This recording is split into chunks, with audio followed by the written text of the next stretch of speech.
દાંતીવાડા તાલુકાના ઓઢવા ગામે થયું ફાયરિંગ। ઓઢવા ગામે ચૌધરી સમાજના લોકો આમને સામને। જૂની અદાવતના કારણે થઈ હતી બોલાચાલી। ઓઢવા ગામના સરપંચના હાથમાં જોવા મળી બંદૂક। ઓઢવા ગામના સરપંચ શામળબાઈ રણછોડબાઈ ભૂતડિયા સરપંચ હોવા છતાં કાયદો લીધો હાથમાં। ઓઢવા ગામના લોકો એકઠા થયા ત્યારે સરપંચે હવામાં કર્યું firing.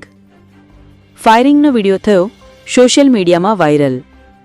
Bureau chief Hargovan Chauhan, Gujarat crime news, Banaskantha.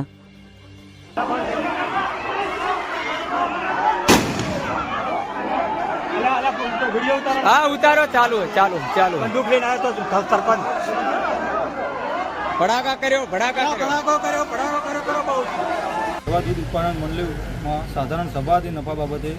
ત્યારે નફાની બધી ચૂકવણી થઈ, બધું બધા ઘરે નીકળ્યા ત્યારે ગામના સરપંચના પતિ એ ફાયરિંગ 2 રાઉન્ડ ફાયરિંગ કર્યા।